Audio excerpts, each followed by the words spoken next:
সূরা ইখলাস কখন পাঠ করলে সাথে সাথে ফলাফল পাবেন? ভালো করে বুঝেন।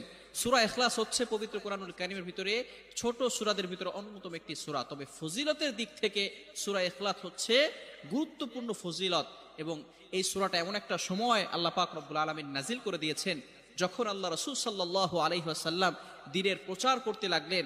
এমন সময় আল্লাহ পাক রব্বুল আলামিন এক আল্লাহর দাওয়াত দিতে লাগলেন। তখন কাফেররা আল্লাহ রাসূল সাল্লাল্লাহু আলাইহি সাল্লামকে কোশ্চেন করলো যে, মুহাম্মদ, তুমি তো এক আল্লাহর দাওয়াত দাও, আমরা তো কোটি কোটি দেবতার পূজা করি, তারা আমাদের সমস্যার সমাধান করতে পারে না। তুমি যে আল্লাহর দাওয়াত দাও সেই আল্লাহ কয়জন এবং সেই আল্লাহর সন্তান আছে কিনা? সাথে সাথে আল্লাহ পাক রব্বুল আলামিন এই কাফেরদের প্রশ্নের উত্তরে আল্লাহ রাসূল সাল্লাল্লাহু আলাইহি সাল্লামের কাছে এই সূরাটি নাজিল করলেন, কুল হুয়াল্লাহু আহাদ আল্লাহুস সামাদ লাম ইয়ালিদ ওয়া লাম ইউলাদ ওয়া লাম ইয়াকুল লাহু কুফুয়ান আহাদ। আল্লাহ পাক রব্বুল আলামিন এক, অদ্বিতীয়, এবং আল্লাহ